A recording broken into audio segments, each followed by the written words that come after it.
ചെയ്ത തെറ്റിന് എന്റെ കാൽക്കൽ വീണ് മാപ്പ് ചോദിച്ച കാർ തരാമെന്ന് പറയുന്ന പലിശക്കാരനോട് പൊട്ടിത്തെറിക്കുന്ന സച്ചിയെ കാണിച്ചാണ് എപ്പിസോഡ് ആരംഭിക്കുന്നത്. തുടർന്ന് പലിശക്കാരനെ വെല്ലുവിളിച്ച് സച്ചി അവിടെ നിന്നും പോകുന്നു. ശേഷം പുറത്തെത്തുന്ന സച്ചിനെ പലിശക്കാരന്റെ ഗുണ്ടകൾ പിടിച്ചു തള്ളുമ്പോൾ സച്ചി അവർക്കും കണക്കിന് കൊടുക്കുന്നു. പിന്നീട് ദീപാവലിക്കായി ഒരുങ്ങുന്ന ശ്രുതിനെ കാണിക്കുന്നു. ഇതേസമയം ശ്രുതിയുടെ അമ്മ വിളിക്കുമ്പോൾ ശ്രുതി അമ്മയോട് ദേഷ്യപ്പെടുന്നു. തുടർന്ന് ആദിമോനോട് സംസാരിക്കുമ്പോൾ ശ്രുതിക്കാകെ വിഷമമാവുകയും ആന്റി ഉടനെ തന്നെ മോനെ കാണാൻ വരാമെന്നും പറയുന്നു. ശേഷം രേവതിയുടെ കാര്യം പറയുന്ന ആദിമോനോട് ശ്രുതി ദേഷ്യപ്പെടുന്നു. തുടർന്ന് ശ്രുതിയും അമ്മയും പരസ്പരം വിശേഷങ്ങൾ പങ്കുവെക്കുന്നു. പിന്നീട് സച്ചി തിരികെ വരാത്തോളത്ത് രേവതിയും വീട്ടിലുള്ളവരും ടെൻഷൻ അടിക്കുന്നു. ഇതേസമയം കുടിച്ച് ലക്കേട്ട് അവിടെ എത്തുന്ന സച്ചിയെ കണ്ട് രേവതിക്ക് വിഷമമാകുന്നു. ശേഷം അകത്തെത്തുന്ന സച്ചി കാർ വർക്ക്ഷോപ്പിലാണെന്ന് പറഞ്ഞ് നീ ആ പാവപ്പെട്ടവരെ പറ്റിച്ചില്ലേ എന്നും എനിക്ക് അവരോട് സത്യം പറയണമെന്നും പറഞ്ഞ് സച്ചി പുറത്തേക്ക് ഇറങ്ങി പോകുമ്പോൾ രേവതിയും മറ്റുള്ളവരും പിന്നാലെ പോകുന്നു.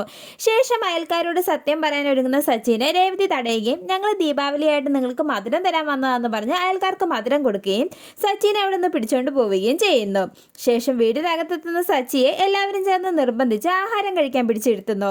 തുടർന്ന് എന്റെ കാറ് പോയെന്നും എന്റെ അച്ഛൻ ജയിലിലും ആശുപത്രിയിലും എല്ലാം ആയെന്നും പറഞ്ഞ് സച്ചി കരയുമ്പോൾ രേവതി സച്ചിയോട് ദേഷ്യപ്പെടുന്നു. ശേഷം അച്ഛൻ പറഞ്ഞുകൊണ്ട് മാത്രമാണ് ഞാൻ ഇവിടെ വന്നതെന്നും ഭക്ഷണം കഴിക്കുന്നതെന്നും സച്ചി പറയുന്നു. തുടർന്ന് ശരത്തിനെ ദേവുവിനെ ഉപദേശിക്കുന്ന സച്ചിയെ കാണിച്ച് എപ്പിസോഡ് അവസാനിക്കുന്നു.